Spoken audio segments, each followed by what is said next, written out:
My self Anamika और आप सभी का स्वागत है फार्मेसी इंडिया में। तो चलिए, हमने जो शुरू किया था आज हम फिर से मिलते हैं चैप्टर नंबर 4 के साथ डी फार्म सेकेंड ईयर की इस रेगुलर क्लासेस में, जो कि हर यूनिवर्सिटी एग्जाम के लिए बहुत इंपॉर्टेंट होंगे। ऐसे क्वेश्चंस फार्मेसी इंडिया आपके लिए लेकर आया है।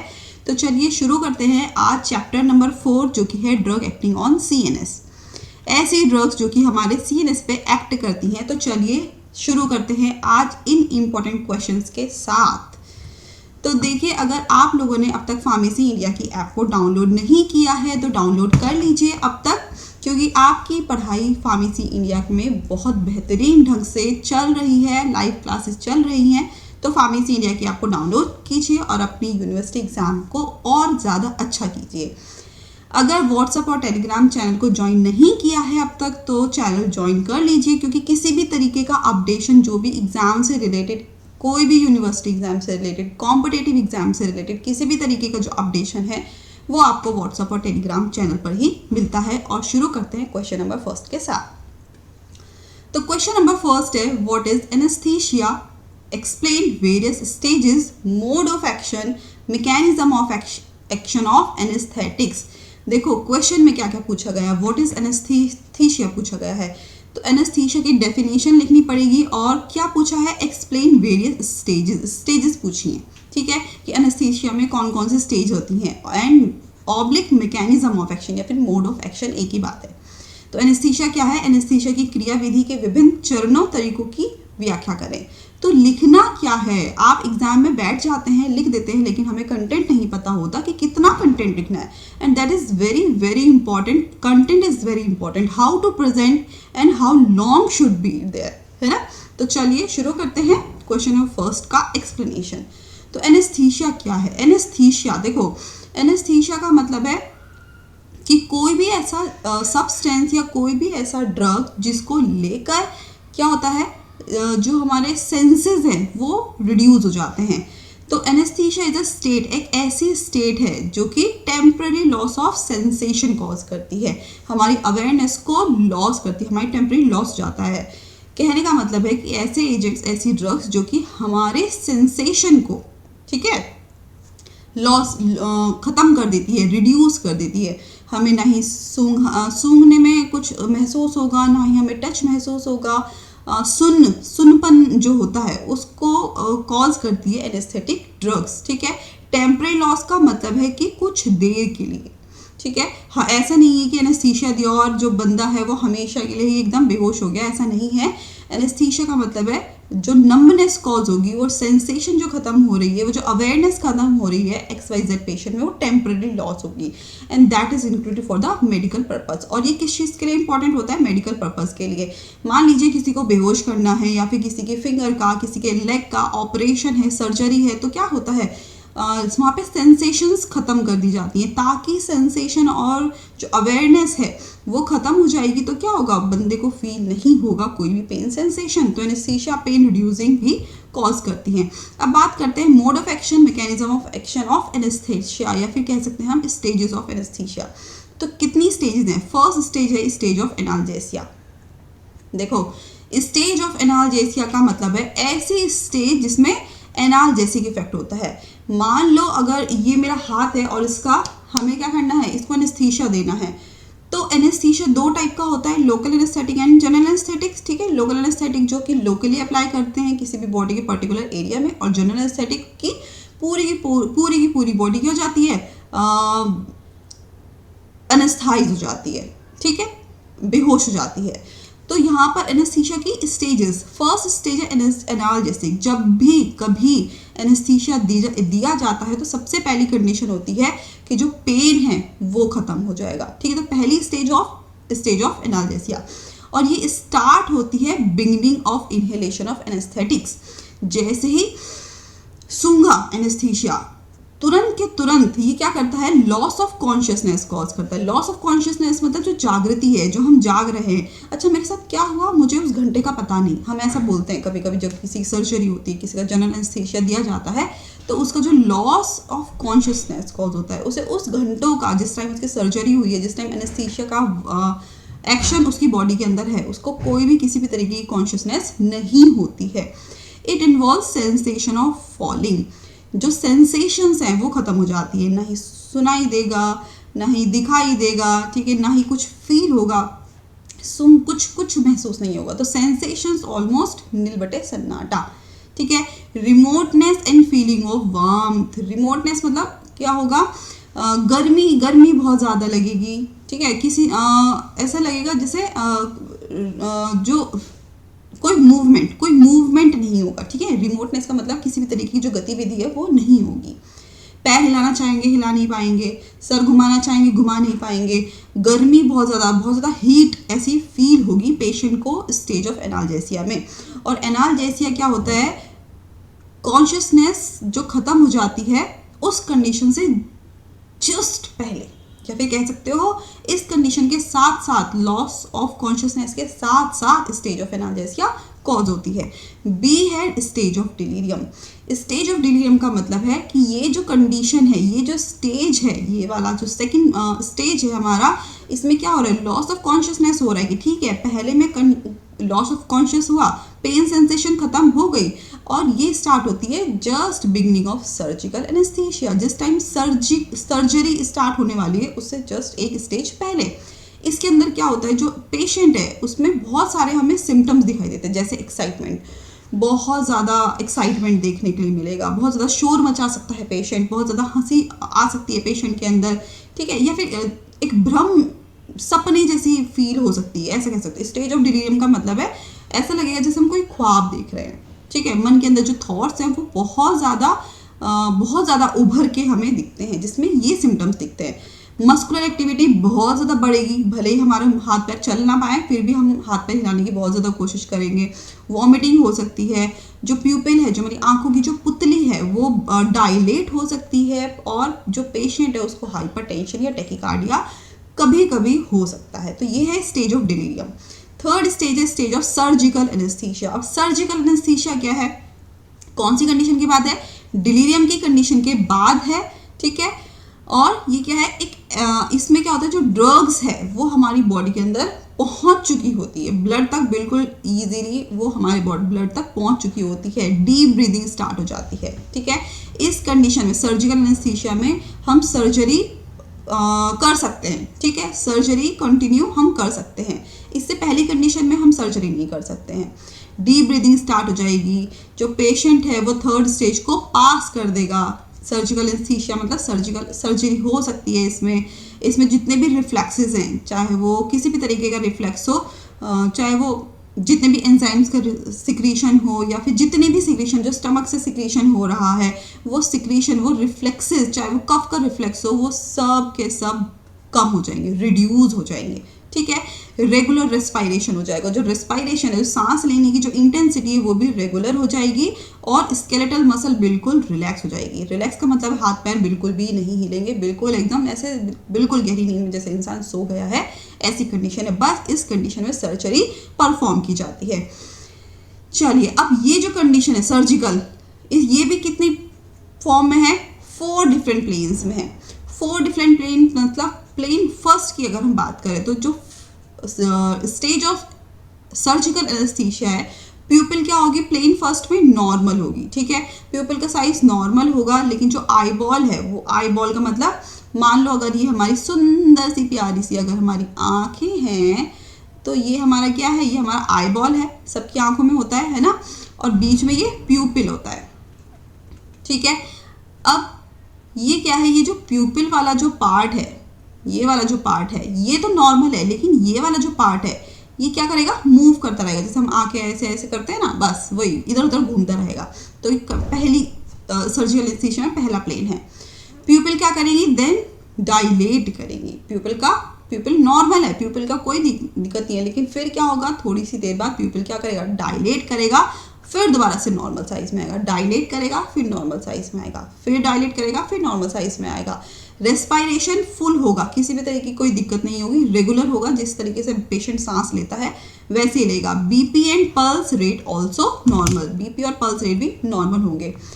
नेक्स्ट है प्लेन 2। प्लेन 2 में क्या होगा, eyeball are fixed and amplitude of respiration is diminished. जो आई बॉल है, ये आई बॉल, ठीक है, ये क्या होगी, फिक्स हो जाएगी, एंड एम्पलीट्यूड रेस्पायरेशन का वो क्या होगा, डिमिनिश हो जाएगा, ठीक है, कम हो जाएगा। डिमिनिश का मतलब होता है रिड्यूस होना, कम होना। और एडिक्वेट मस्कुलर रिलैक्सेशन होगा, जो मस्कुलर मसल्स हैं हमारी वो भी क्या हो जाएंगी, रिलैक्स हो जाएंगे प्लेन 2 में। अब बात करते हैं प्लेन 3 की, तो the BP begins to fall. अब क्या होगा, बीपी गिरना शुरू हो जाएगा थर्ड प्लेन में। ये किस में हो रहा है, सब सर्जिकल कंडीशन में ही हो रहा है, ठीक है। इंटरकोस्टल मसल्स क्या होंगी, पैरालाइज हो जाएंगी। जो इंटरकोस्टल मसल्स हैं वो क्या हो जाएंगी, पैरालाइज हो जाएंगी। वो इतनी लूज हो जाएंगी कि अब उनसे खुद भी अपना वर्क नहीं हो पा रहेगा, ठीक है। Pupillary light reflex is lost. जो प्यूपिल है हमारी आंखों का, उसका जो लाइट का रिफ्लेक्सेशन है कि लाइट अगर पड़ रही है तो वो जो प्यूपिल डायलेट हो रहा था फिर नॉर्मल कंडीशन में आ रहा था, वो भी क्या हो जाएगा, खत्म हो जाएगा। अब प्यूपिल पे भी कोई असर नहीं पड़ेगा और मसल्स भी पूरी तरीके से रिलैक्स हो जाएंगी।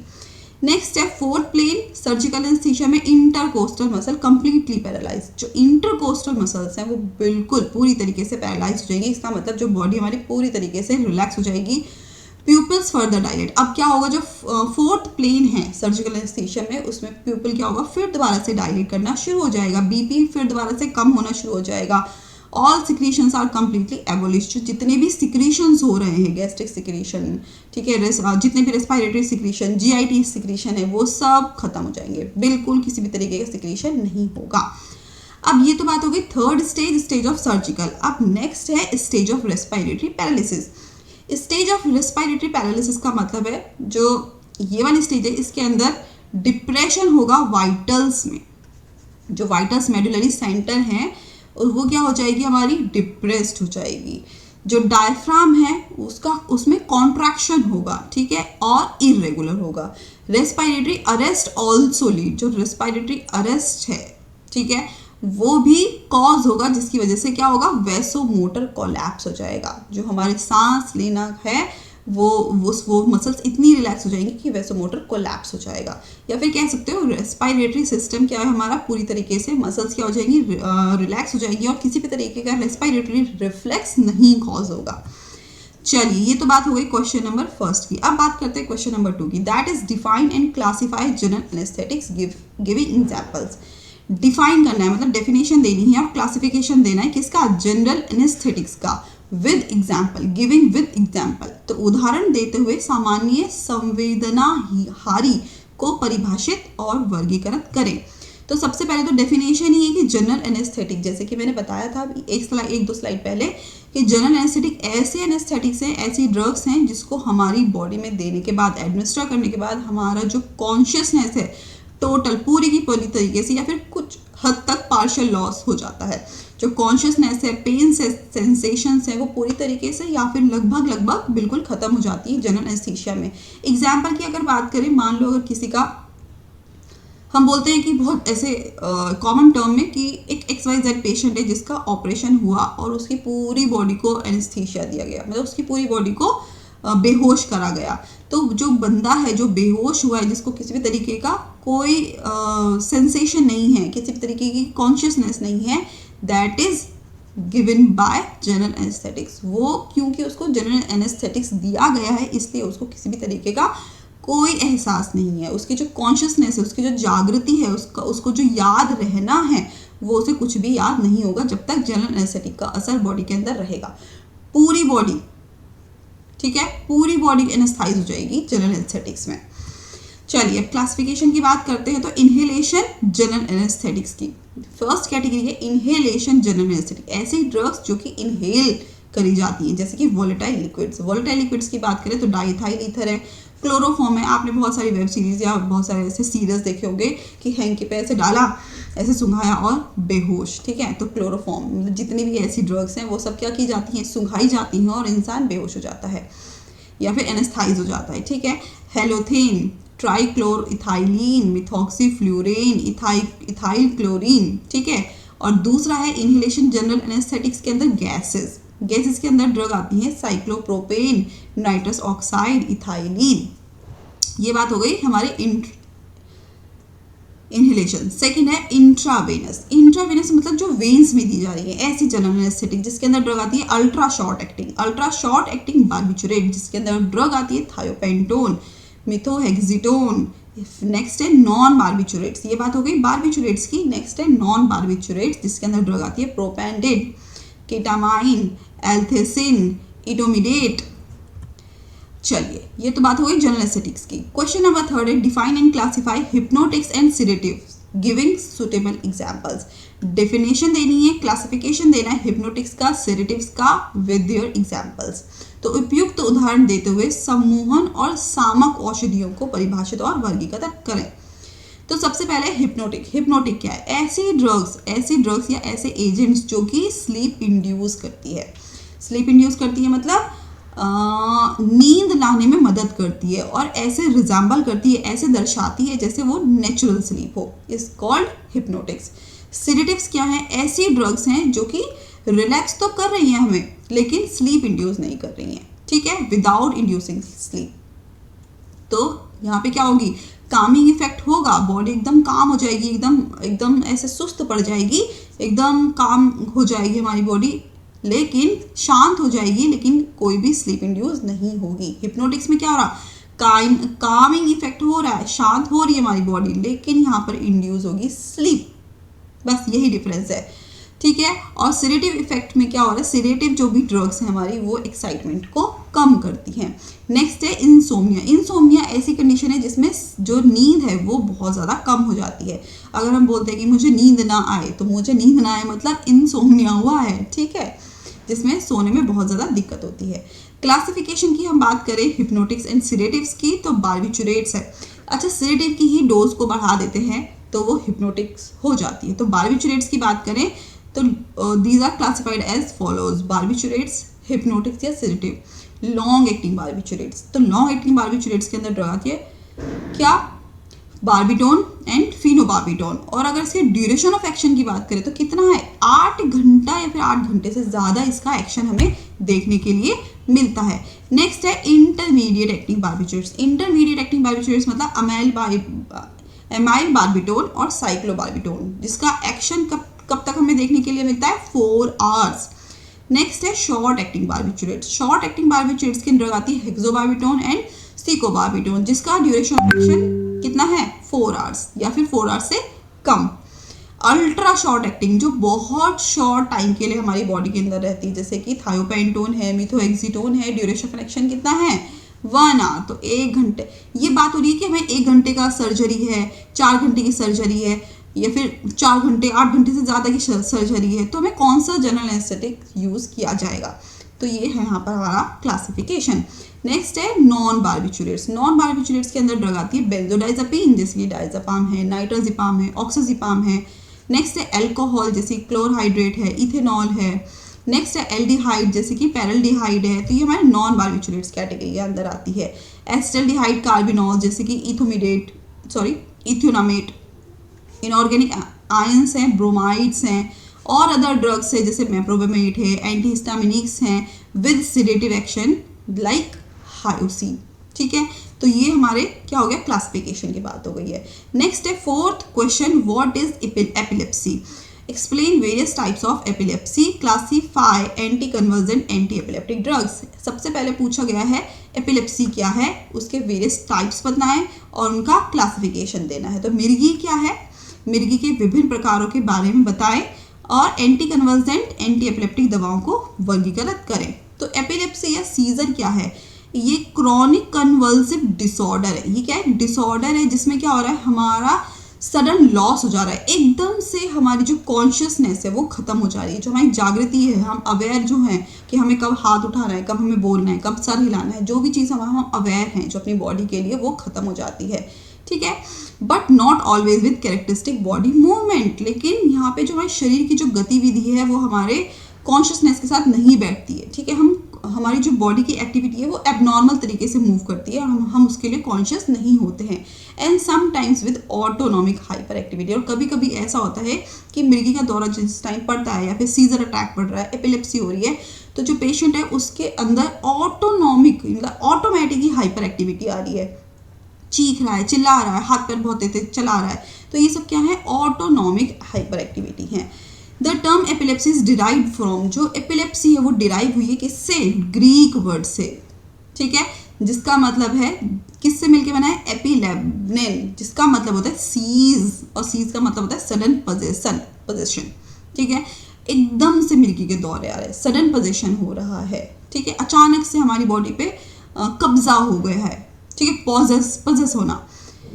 Epilepsy is the most common neurological disorder, और ये जो मिर्गी है ये क्या है? बहुत ज़्यादा ऐसा कॉमन न्यूरोलॉजिकल डिसऑर्डर है, ब्रेन से रिलेटेड ऐसा विकार है।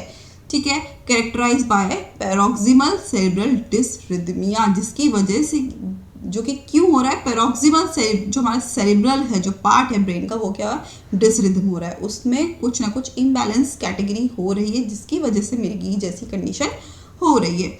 जो सीजर है वो बहुत ज़्यादा ऐसा कॉमन है, ऐसा सिम्टम आता है इसमें सीजर्स में, जिसके अंदर हमारी ब्रेन की जो इलेक्ट्रिकल एक्टिविटी है, हम बोलते हैं ना कि तार हिले में क्या, वो तार में क्या इलेक्ट्रिकल एक्टिविटी है, तो सीजर एक ऐसे सिम्टम्स प्रोड्यूस करता है जिसके अंदर हमारे जो ब्रेन के अंदर इलेक्ट्रिकल एक्टिविटी है वो डिस्टर्ब हो जाती है, वो इम्बैलेंस हो जाती है। ठीक है, जिसकी वजह से जो नॉर्मल पर्सन है वो अब नॉर्मल एक्टिविटी करने लगता है, इनवॉलेंट्री मूवमेंट उसमें दिखाई देने लगते हैं। वो चाहता नहीं है ऐसा करना, लेकिन ऑटोमेटिकली ही वो इनवॉलेंट्री मूवमेंट, अनैच्छिक मूवमेंट्स उसको देखने के लिए मिलते हैं।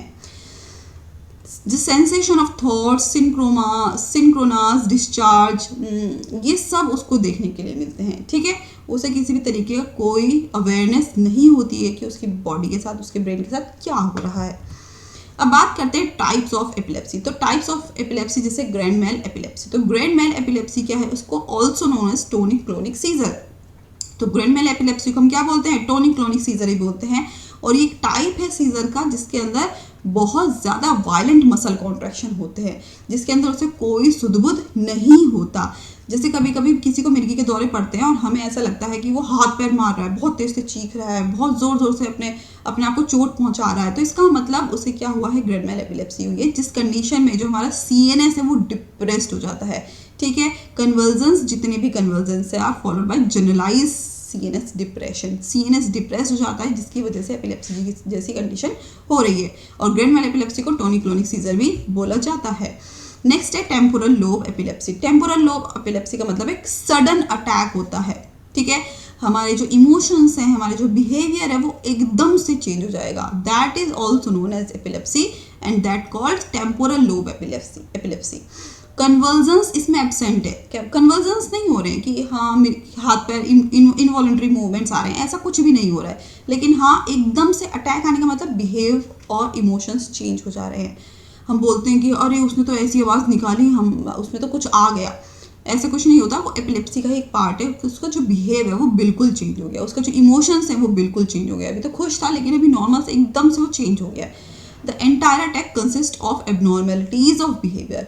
और ये जो पूरा जो जिस टाइम तक ये टेम्पोरल लोब एपिलेप्सी कंटिन्यू रहेगा उसकी बॉडी के अंदर, तो उसकी जो बिहेव है वो बिल्कुल एबनॉर्मल रहेगा। नॉर्मल पर्सन से वो बिल्कुल अलग पर्सन हमें दिखाई देने लगेगा। और नेक्स्ट है focal cortical epilepsy. Focal cortical epilepsy मतलब इस कंडीशन में क्या होता है? सिंगल लिम्ब और ग्रुप ऑफ मसल्स क्या होती है? कन्वर्जन अटैक पड़ता है। हम ऐसे समझ सकते हैं कि एक हाथ में, एक पैर में, या फिर एक तरफ, या ग्रुप ऑफ मसल्स कह सकते हो कि हो सकता है कि दोनों हाथ में, दोनों पैरों में क्या हो? कन्वर्जन अटैक आए। ठीक है, तो फोकल कॉर्टिकल एपिलेप्सी मतलब ग्रुप ऑफ मसल या सिंगल लिम्ब की बात हो रही है, उनमें कन्वर्जन अटैक आना। माइनर एपिलेप्सी मतलब इसमें क्या हो रहा है? इसके अंदर जो माइनर एपिलेप्सी है इसके अंदर लॉस ऑफ कॉन्शियसनेस खत्म हो जा रही है। कहने का मतलब जो लॉस ऑफ कॉन्शियसनेस का मतलब जो जागृति है, हमारी जो अवेयरनेस है, हमें पता ही नहीं होगा कि क्या हुआ। ठीक है, सडनली हमारी जो कॉन्शियसनेस है वो एकदम खत्म हो जाएगी। हमें उस टाइम के बीच का ड्यूरेशन का हमें कुछ नहीं पता होगा कि क्या हुआ क्या नहीं हुआ। ठीक है, विदाउट कन्वर्जन, कोई कन्वर्जन अटैक हमें देखने के लिए नहीं मिलेगा, लेकिन हाँ लॉस ऑफ कॉन्शियस बिल्कुल देखने के लिए मिलेगा कि कॉन्शियसनेस बिल्कुल खत्म हो जाएगी। नेक्स्ट है petit mal epilepsy. Petit mal epilepsy क्या होती है? ये इम्पेयरमेंट ऑफ कॉन्शियसनेस है। जो कॉन्शियसनेस है वो इम्पेयर हो जाएगी, जो जागृति है, जो अवेयरनेस है वो हमें बिल्कुल भी याद नहीं रहेगी। एसोसिएटेड विद आईलिड ब्लिंकिंग, लेकिन हमारी जो आंखें हैं वो कंटिन्यू ब्लिंक कर जाएंगी, आंखें ऊपर चढ़ जाएंगी। ठीक है, लाइट से इनसेंसिटिविटी प्रोड्यूस होगी। तो ये है हमारी पेटिट माल एपिलेप्सी। नेक्स्ट है मायोक्लोनिक एपिलेप्सी। मायोक्लोनिक एपिलेप्सी क्या होता है?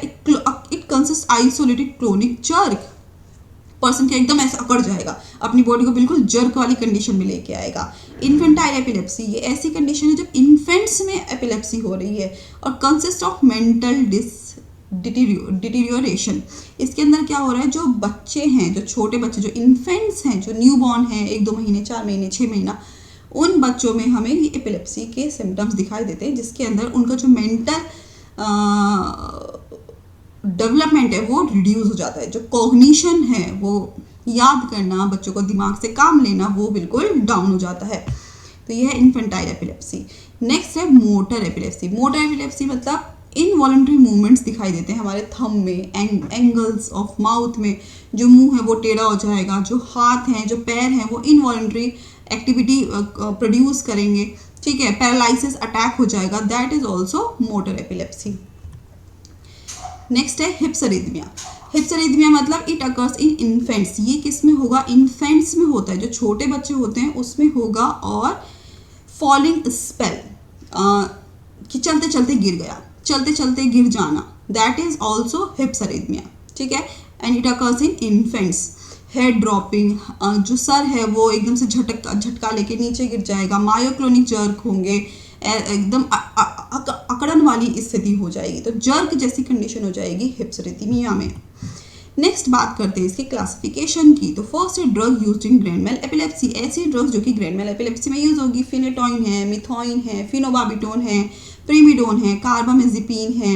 नेक्स्ट है drug used in petit mal epilepsy. तो पेटिट माल एपिलेप्सी में यूज होने वाली ड्रग्स ट्राइडायोन है, पैराडायोन है, फेंसक्सिमाइड है, इथोसक्सिमाइड है, that are used in petit mal epilepsy.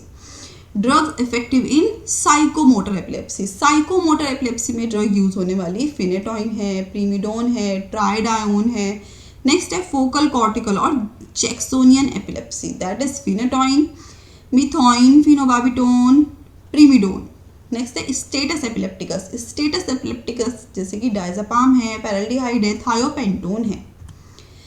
Question number 5 है define and classify antipsychotic, psychoactive drugs, psychotropic drugs, tranquillisers with suitable examples. उपयुक्त उदाहरण के साथ antipsychotic drugs, psychoactive drugs, psychotropic drugs, tranquillisers को परिभाषित और वर्गीकृत करें। तो साइकोट्रोपिक ड्रग या फिर जैसे इसको हम कह सकते हैं एंटीसाइकोटिक ड्रग्स।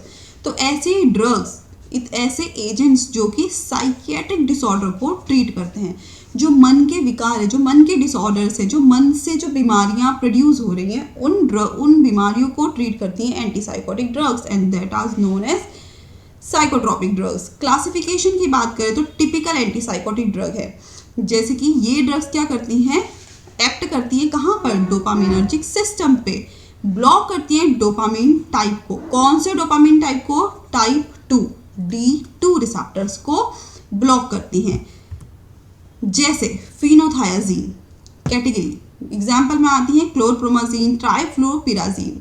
नेक्स्ट है ब्यूटाइरोफिनोन डेरिवेटिव, जैसे कि हेलोपेरिडोल है, ड्रोपेरिडोल है। नेक्स्ट है थायोथीजीन डेरिवेटिव, जैसे कि थायोथीजीन है, क्लोरप्रोथीजीन है। नेक्स्ट है अदर्स या मिसलेनियस, जैसे कि रिजापाइन है, जिसको हम बोलते हैं रॉ वुल्फ या एल्केलॉइड्स। नेक्स्ट है, ये बात होगी हमारी टिपिकल एंटीसाइकोटिक की। अब बात करते हैं हम एटिपिकल एंटीसाइकोटिक्स की, जैसे क्लोनाजीपीन है, रिजापेरिडोन है। तो ये ड्रग्स हमारी एंटीसाइकोटिक ड्रग एटिपिकल। तो चलिए, क्योंकि आप लोग डी फार्म सेकेंड ईयर के स्टूडेंट्स हैं और यूनिवर्सिटी एग्जाम की तैयारी कर रहे हैं, तो आपके पास देखिए बुक होना इज़ वेरी इंपॉर्टेंट, कि आप कहाँ से बुक्स पढ़ेंगे, नोट्स आपके पास प्रिपेयर नहीं होंगे।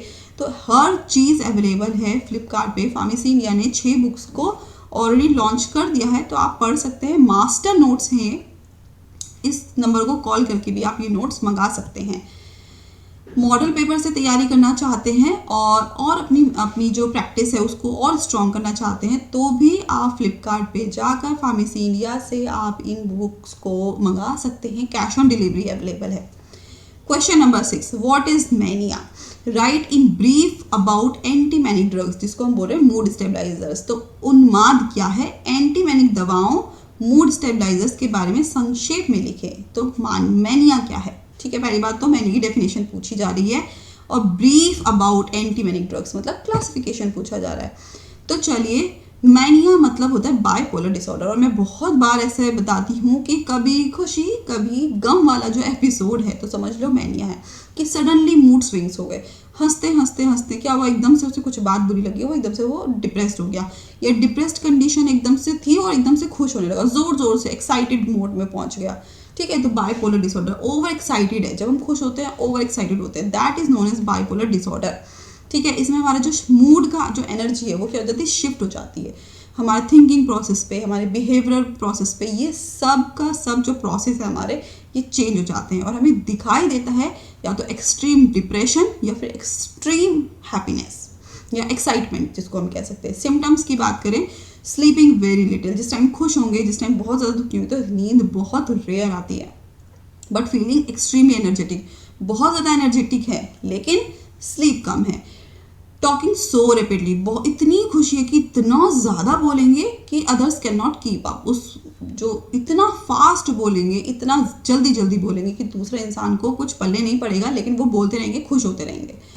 Feeling unusual high and optimistic, unusually असामान्य रूप से क्या होंगे, बहुत ज़्यादा ऑप्टिमिस्टिक होंगे कि यार बहुत ऑप्टिमिस्टिक है, समझ नहीं आ रहा ये बंदा कैसा है ना। बहुत ज़्यादा हाई होंगे, हाई होने का मतलब है कि उनके जो थॉट्स हैं, उनके जो एक्साइटमेंट है वो बहुत ज़्यादा अव्वल दर्जे की होगी। ठीक है, हाईली डिस्ट्रैक्टेबल, बहुत ज़्यादा डिस्ट्रैक्टेबल दिखेंगे, उनकी एनर्जी एक्सट्रीमली है, बहुत ज़्यादा वो एक्साइटमेंट हमें दिख रहा है लेकिन उनकी जो एनर्जी है वो बहुत ज़्यादा बिखरी हुई है। ठीक है, अनेबल टू कंसंट्रेट, और इस कंडीशन में जो बंदा है वो कंसंट्रेट नहीं कर पाता है एक जगह, क्योंकि वो इतना ज़्यादा भटका हुआ होता है कि वो एक जगह कंसंट्रेशन उसमें नहीं हो पाता है। अब है एंटीमैनिक ड्रग्स, तो ये ड्रग्स ऐसी हैं जो कि मूड को स्टेबलाइज करती हैं, जो कि एंटीमैनिक ड्रग्स होती हैं, जैसे कि लिथियम। लिथियम ऐसी ड्रग है जो कि बाइपोलर डिसऑर्डर को ट्रीट करती है। तो लिथियम क्या करती है, decrease the body sodium content, हमारी बॉडी के अंदर जो सोडियम कंटेंट है उसको रिड्यूस करती है। ठीक है, और नॉरएपिनेफ्रिन डोपामीन के रिलीज को डिक्रीज करती है, क्योंकि जो नॉरएपिनेफ्रिन है या फिर नॉरएड्रेनालिन है, डोपामीन है, ये क्या करते हैं, हमारे बॉडी के अंदर एक्साइटमेंट कॉज करते हैं, और इसकी वजह से तो बाइपोलर डिसऑर्डर हो रहा है। तो लिथियम क्या करेगा, नॉरएड्रेनालिन डोपामीन के रिलीज को हमारे ब्रेन के अंदर इनहिबिट कर देगा। कैसे, सोडियम चैनल को इनहिबिट करके, जिसकी वजह से इक्वल डिस्ट्रीब्यूशन होगा हमारे बॉडी के अंदर। ठीक है, और ये जो कंटेंट है नॉरएड्रेनालिन डोपामीन, उसके जो अमाउंट है वो डिक्रीज हो जाएगी और एंटीमैनिक हमें रिजल्ट दिखेगा। नेक्स्ट है फार्माकोलॉजिकल एक्शन। तो फार्माकोलॉजिकल एक्शन की बात करें, इट इनहिबिट्स द एडीएच, जो एंटी डायरेटिक हार्मोन है वो क्या करते हैं, इनहिबिट करते हैं लिथियम। ठीक है, एक्शन ऑन डिस्टल ट्यूब्यूल, और इसका एक्शन हमें कहाँ दिखता है, डिस्टल ट्यूब्यूल पे दिखता है। प्रोड्यूस पॉलीयूरिया एंड थर्स्ट, जिसकी वजह से बहुत ज़्यादा थर्स्ट लगती है, बहुत ज़्यादा यूरिन पास आउट होता है, बहुत ज़्यादा प्यास लगने जैसी कंडीशन हो जाती है। It has insulin like action, इसकी और इसका फार्माकोलॉजिकल एक्शन क्या है, इंसुलिन लाइक एक्शन प्रोड्यूस करता है ग्लूकोज मेटाबॉलिज्म पे। ठीक है, नेक्स्ट है थेरापेटिक यूज। थेरापेटिक यूज क्या है, सबसे पहले तो ऑब्वियस है, mainly use to treat manic episodes, जो मैनिया है उसको ट्रीट करता है, बाइपोलर डिसऑर्डर को ट्रीट करता है। ठीक है, चलिए एडवर्स इफेक्ट की बात करें तो एडवर्स इफेक्ट क्या होगा, पहली बात तो बहुत ज़्यादा यूरिनेशन होगा, एक्सट्रीम यूरिनेशन होगा, बहुत ज़्यादा प्यास लगेगी, पॉलीडिप्सिया होगा। पॉलीडिप्सिया का मतलब बहुत ज़्यादा प्यास लगना, पानी पी रहे हैं तो भी पानी से प्यास नहीं बुझ रही, होता है ना कभी कभी पानी पी रहे हैं लेकिन फिर भी प्यास नहीं बुझ रही, दैट इज पॉलीडिप्सिया। लेकिन ये किसकी वजह से हो रहा है, लिथियम की वजह से। नोजिया होगा, वीकनेस होगी, ड्राउजीनेस हो सकता है, फटीग हो सकता है, तो ये सब क्या है, एडवर्स इफेक्ट है। चलिए बात करते हैं क्वेश्चन नंबर 7 की, व्हाट आर नूट्रोपिक्स। नूट्रोपिक्स क्या है, एक्सप्लेन वेरियस नूट्रोपिक एजेंट्स। तो विभिन्न नूट्रोपिक एजेंटों की व्याख्या करें। तो नूट्रोपिक ड्रग्स ऐसी ड्रग्स हैं जो कि या फिर ऐसे एजेंट्स हैं जो कि हमारे सोचने समझने की शक्ति को, हमारे याद करने की क्षमता को बढ़ा देती हैं। ठीक है, तो इम्प्रूव करती हैं कॉग्निटिव फंक्शन। कॉग्निटिव फंक्शन मतलब मान लो आपको पजल दिया गया है, तो बहुत सारे लोग पजल्स में अच्छे नहीं होते हैं या फिर बहुत सारे लोग रीजनिंग में अच्छे नहीं होते हैं, तो ऐसे ड्रग्स जो कि कॉग्निशन फंक्शन को इम्प्रूव करता है, दैट इज नूट्रोपिक ड्रग्स। ठीक है, जैसे कि मेमोरी है, हम कुछ याद दिला रहे हैं तो उस बंदे को याद नहीं रहेगा कि अच्छा ऐसा हुआ था, पता नहीं, उसको बहुत ज़्यादा चीज़ें याद नहीं रहेंगी। क्रिएटिविटी है वो बहुत ज़्यादा कम रहेगी। मोटिवेशनल है, जो उसका जो मोटिवेशनल होगा वो बहुत ज़्यादा रिड्यूस होगा। दिखेगा अच्छा खासा कि ठीक है, लेकिन ये सब नहीं होगा। तो उस कंडीशन में नूट्रोपिक ड्रग्स क्या करती हैं, इन सब कंडीशन को ट्रीट करती हैं। नूट्रोपिक ड्रग्स को स्मार्ट ड्रग्स भी बोला जाता है, जो कि हमारे ब्रेन की परफॉर्मेंस को बढ़ा देते हैं, ठीक है। और इन कभी कभी इनको क्या बोला जाता है, कॉग्निशन एनहेंसर। कॉग्निशन एनहेंसर क्यों, क्योंकि ये हमारी याद करने की क्षमता को, हमारी मेमोरी को, लर्निंग मेमोरी को एनहेंस करती हैं। चलिए अब बात करते हैं नेचुरल फाइटोकॉन्स्टिट्यूएंट्स की। तो नेचुरल फाइटोकॉन्स्टिट्यूएंट्स जैसे कौन कौन से हैं, कैफीन, एल थियानिन, ठीक है, क्रिड बकोपा मोनेरा, ठीक है, जिसको हम ब्राह्मी बोलते हैं, रोडियोला रोसिस या फिर पेनेक्स जिनसेंग, जिंको बिलोबा, ये सब हैं जो कि नूट्रोपिक ड्रग्स हैं। नेक्स्ट है नेचुरल फाइटोकॉन्स्टिट्यूएंट जैसे कि कैफीन, अभी बात हुई थी कैफीन की। तो ये क्या है, जो कैफीन है, कैफीन हमारे दिमाग में बहुत अच्छा रोल प्ले करती है, साइको एक्टिव सब्सटेंस है, वर्ल्ड में बहुत ज़्यादा पी जाने वाली चीज़ है, कॉफ़ी है, टी है, कोला है, नट्स हैं, ये सब हैं जो कि हमारे बहुत सारे बिवरेजेस में, बहुत सारी ड्रिंक्स में ऐड की जाती हैं, जो कि साइको एक्टिव एजेंट है। नेक्स्ट है एल थियानिन। एल थियानिन जैसे कि ये ड्रग्स क्या करती हैं, अमीनो, ये पहली बात तो ये इट इज़ अ नेचुरली आकर, ये नेचुरली हमें मिलती है, ठीक है। Amino acid found in T, और जैसे कि हम चाय पी रहे हैं, ठीक है, एल थियानिन मतलब चाय, तो चाय में हमें ऐसे अमीनो एसिड मिलते हैं जो कि बहुत नेचुरली साइकोएक्टिव एजेंट की तरह काम करते हैं। नेक्स्ट है क्रिएटिन। ये ऐसे अमीनो एसिड्स हैं जो कि प्रोटीन को सिंथेसाइज करते हैं और साइकोएक्टिव एक्शन प्रोड्यूस करते हैं। नेक्स्ट है बेकोपा मोनरा। बेकोपा मोनरा क्या है, एंशिएंट हर्ब, बहुत पुराने टाइम से यूज हो रही है बेकोपा मोनरा, और आयुर्वेदिक मेडिकेशन है जो कि हमारे ब्रेन के फंक्शन को बढ़ा देती है।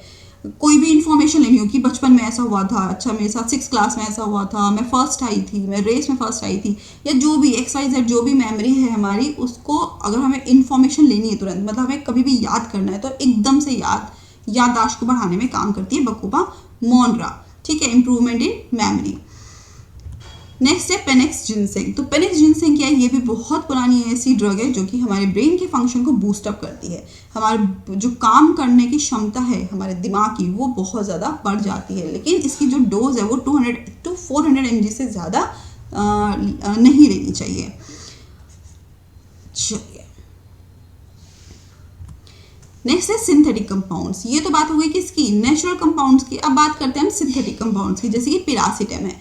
तो पिरासिटम हमारी ऐसी नूट्रोपिक एजेंट्स हैं जो कि डिराइव होती हैं गाबा से, गामा अमीनो ब्यूटाइरिक एसिड से, और ये यूज़ की जाती है यूरोप में as a enhancer of cognitive skills. हमारे ब्रेन की जो याददाश्त वाली जो शक्ति है उसको बढ़ाने के लिए पिरासिटम को यूज़ किया जाता है, यूरोप में बहुत ज़्यादा यूज़ किया जाता है। नेक्स्ट है सिटिकोलिन।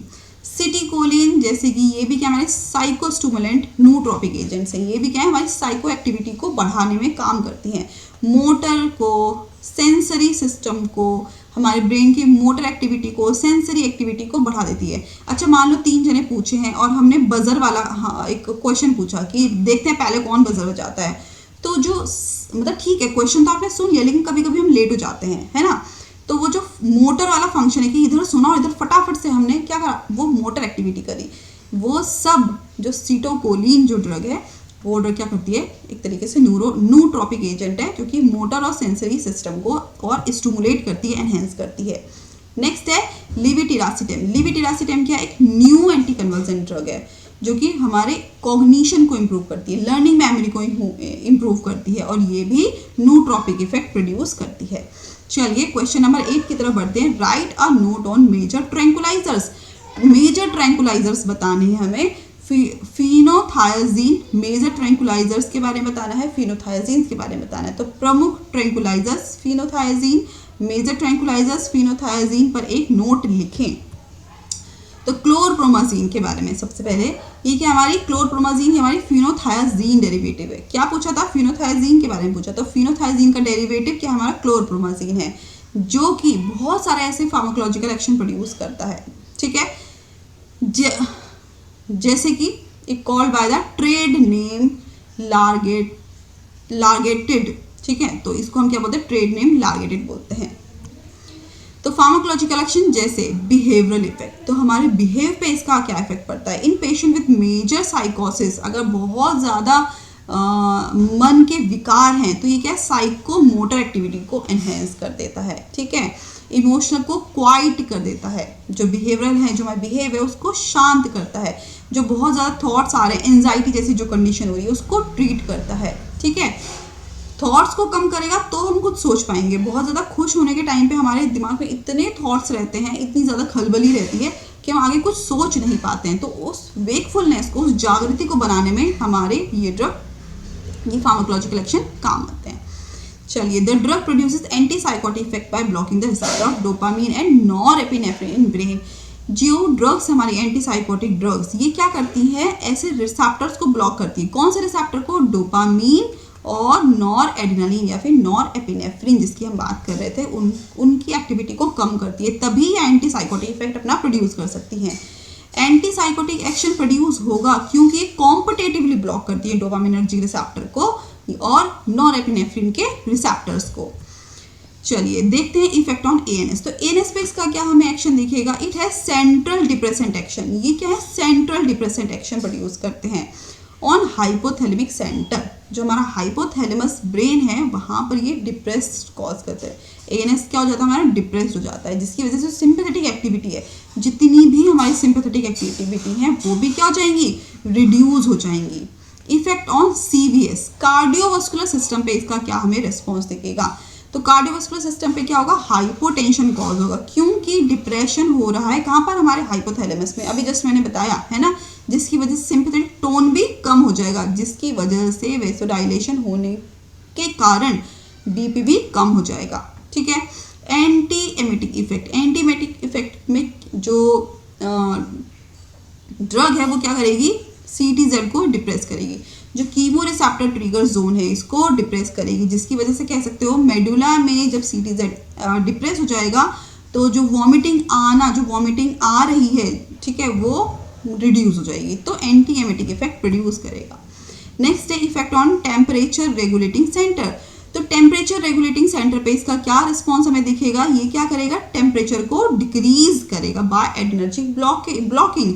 एडर्जिक सिस्टम, जो एडर्जिक इफेक्ट है वो डिक्रीज हो जाएगा, जिसकी वजह से टेम्परेचर भी कम हो जाएगा और वेसोडाइलेशन कॉज होगा, ठीक है। चलिए एडवर्स इफेक्ट की बात करें तो स्किन रैश हो सकता है, डर्मेटाइटिस हो सकती है, पार्किंसनिज्म हो सकता है, एक्साइटमेंट बहुत ज़्यादा हो सकती है, रेस्टलेसनेस कंडीशन हो सकती है, tachycardia, constipation, hypotension, aplastic anaemia and menstrual irregularities हो सकती हैं। ये सब इसके एडवर्स इफेक्ट हैं। कहाँ पर यूज होगा? इन द ट्रीटमेंट ऑफ सीजोफ्रेनिया। बहुत ज़्यादा जब डर लगना, बहुत ज़्यादा फियर जैसी कंडीशन, सीजोफ्रेनिया में यूज़ किया जा सकता है। सिनाइल साइकोसिस में यूज़ कर सकते हैं, जो बहुत ज़्यादा जो मन से जो बहुत ज़्यादा बीमार हैं और लंबे टाइम तक बीमार हैं, ठीक है, उस कंडीशन में यूज़ किया जा सकता है। ट्रीटमेंट ऑफ मैनिया, डिप्रेसिव साइकोसिस, मैनिया की कंडीशन में यूज़ कर सकते हैं। Treatment of behavioural disorder in children. जो बच्चों के बिहेव में अगर हमें कुछ ऐसे इम्प्रूवमेंट नहीं दिख रहा है या बच्चों का जो बिहेवियर है वो बहुत ज़्यादा डिस्टर्ब हो रहा है तो हम यूज़ करेंगे एंड एंटीएमेटिक की तरह भी यूज़ कर सकते हैं। प्रिपरेशन एंड डोजेस की बात करें तो क्लोरप्रोमाजीन टैबलेट आईपी, ठीक है। डोज की बात करें तो 200 to 800 mg daily. Brand name Largactil. Contraindication की बात करें तो बोन मैरो डिप्रेशन, ठीक है, बोन मैरो डिप्रेशन में बिल्कुल भी नहीं दिया जाएगा। फियोक्रोमोसाइटोमा में बिल्कुल भी नहीं दिया जाएगा। फियोक्रोमोसाइटोमा होता है एड्रिनल ग्लैंड का ट्यूमर।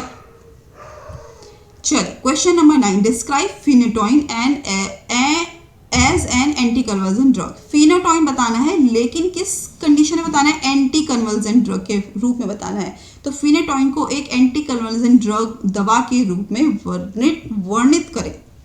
तो फिनेटोइन को अगर हम आईयूपीएसी नाम तो डाइफिनाइल हाइडेंटोइन, ठीक है।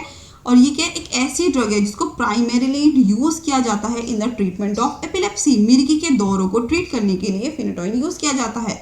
मैकेनिज्म ऑफ एक्शन की बात करें तो जो फिनेटोइन है वो सेलेक्टिव एंटी एपिलेप्टिक ड्रग है। सेलेक्टिव एंटी एपिलेप्टिक ड्रग का मतलब है कि कुछ ही एपिलेप्सीज में यूज कर सकते हैं हम फिनेटोइन, सब कंडीशन में यूज नहीं कर सकते हैं। और ये जो ड्रग है ये इनहिबिट करती है कन्वर्जेंस को बढ़ने को रोकने के लिए, ठीक है। कन्वर्जेंस बढ़ रहा है तो उसको स्टॉप करती है। हमारे ब्रेन के अंदर जो कन्वर्जेंस बढ़ रहे हैं कि और एपिसोड्स बढ़ रहे हैं, उन एपिसोड्स को कम करती है। ड्यूरेशन ऑफ एक्शन को अब तक 5 मिनट तक होता था एंटी जो एपिलेप्सी है, लेकिन अब जो ड्रग लेने के बाद हो सकता है उसकी ड्यूरेशन कम हो जाए। जो फिनेटोइन है वो क्या करता है, सोडियम की कंसंट्रेशन को ब्रेन के अंदर कम करता है। जब सोडियम की कंसंट्रेशन कम हो जाती है तो जो इम्पल्स जनरेशन है, इम्पल्स जनरेशन इनहिबिट हो जाएगा, और इम्पल्स जनरेशन इनहिबिट होने की वजह से जो पोस्ट टिटैनिक पोटेंशियल है, जो इम्पल्स जो इलेक्ट्रिसिटी स्टार्ट हो रही है वो पोस्ट टिनैटिक पोटेंशियल जो है वो भी रिड्यूस हो जाएगा और इंक्रीज करेगा न्यूरोनल पोटेशियम कंसंट्रेशन को। ठीक है, द रिडक्शन ऑफ पीटीपी, जब पोस्ट टिटैनिक पोटेंशियल क्या होगा, रिड्यूस होगा, तो बाय फिनेटोइन, फिनेटोइन की वजह से क्या हो रहा है, हमारा पोस्ट टिटैनिक पोटेंशिएशन रिड्यूस हो रहा है। ये इस रिड्यूस करेगा कन्वर्जन्स के डिस्चार्ज को हमारे ब्रेन के अंदर। भाई कन्वर्जन्स होंगे तो हमारे ब्रेन में एक न्यूरॉन से दूसरे न्यूरॉन, दूसरे न्यूरॉन से तीसरे न्यूरॉन, तीसरे न्यूरॉन से चौथे न्यूरॉन तक कन्वर्जन फैलते रहेंगे, और ये फिनेटोइन ड्रग सोडियम चैनल को इनहिबिट करती है, जिसकी वजह से पोस्ट टिटैनिक पोटेंशिएशन रिड्यूस हो जाता है। और ये किसकी वजह से हो रहा है, फिनेटोइन की वजह से हो रहा है। इसका रिजल्ट क्या होगा, जो कन्वर्जन है, जो कन्वर्सिव डिस्चार्ज है, उसका स्प्रेड हमारे ब्रेन के अंदर रुक जाता है। एडवर्स इफेक्ट की बात करें तो इनटॉलरेंस होगा, बर्दाश्त नहीं होगा, स्किन रैश हो जाएगी, जॉइंटिस जैसी कंडीशन होगी, headache, confusion, hallucination, GIT irritation, nausea, vomiting, megaloblastic anaemia, cardiovascular collapse, the heart की जो काम करने की क्षमता है वो कम हो जाएगी, सीवियर सीएनएस डिप्रेशन, सीएनएस हमारा डिप्रेस हो जाएगा, एटेक्सिया कॉज होगा, वर्टिगो, लीवर डैमेज, ऐसी कंडीशन हमें देखने के लिए मिलेगी जिस टाइम हम इन ड्रग्स को यूज़ कर रहे हैं। नेक्स्ट हम बात करते हैं थेरापेटिक यूज़। तो therapeutic use in the treatment of grand mal epilepsy, किस कंडीशन में स्पेशलिटी बोली गई थी, ठीक है, सेलेक्टिव बोला गया था, तो ग्रैंड मैल एपिलेप्सी में यूज़ करते हैं एंड टेम्पोरल लोब एपिलेप्सी में यूज़ किया जाता है। नेक्स्ट है कॉन्ट्राइंडिकेशन, कहाँ पर नहीं दिया जाएगा, तो पोरफायरिया में नहीं दिया जाएगा। पोरफायरिया क्या है, एक पोरफायरिन नाम का प्रोटीन होता है जो कि हमारी बॉडी के अंदर हीम बनाता है। तो पोरफायरिया जैसी कंडीशन में हम नहीं देंगे, कि जब पोरफायरिन हीम कंडीशन नहीं बना पा रहा है उस कंडीशन को पोरफायरिया बोला जा रहा है, और इस कंडीशन में हम बिल्कुल भी फिनेटोइन नहीं देंगे। साइनो आर्टेरियल ब्लॉक, अगर हमारा ऐसे ब्लॉक है, ऐसे नोड अगर हमारा ब्लॉक है तो भी हम नहीं देंगे। स्टोक्स एडम्स सिंड्रोम अगर है तो भी हम इस ड्रग को नहीं देंगे, और ये कंडीशन है जब हमारा हार्ट पूरी तरीके से ब्लॉक हो गया, काम करना बिल्कुल बंद हो गया, then phenytoin can not be used. Preparation की बात करें तो फिनेटोइन टैबलेट आईपी की डोज में बात करें तो 50 to 100 mg twice daily, trade name Eptoin and Epileptin. Next है question number 10, what do you mean by depression, depression क्या है, define and classify anti depressant drug. Define करना है और क्लासिफाई करना है एंटी डिप्रेसेंट ड्रग। तो डिप्रेशन से आप क्या समझते हैं, तो डिप्रेशन क्या है, मान लो क्यों डिप्रेस है, हम ऐसे बोल रहे हैं, तो क्यों डिप्रेस मतलब वो खुश नहीं है ना, वो उदास है।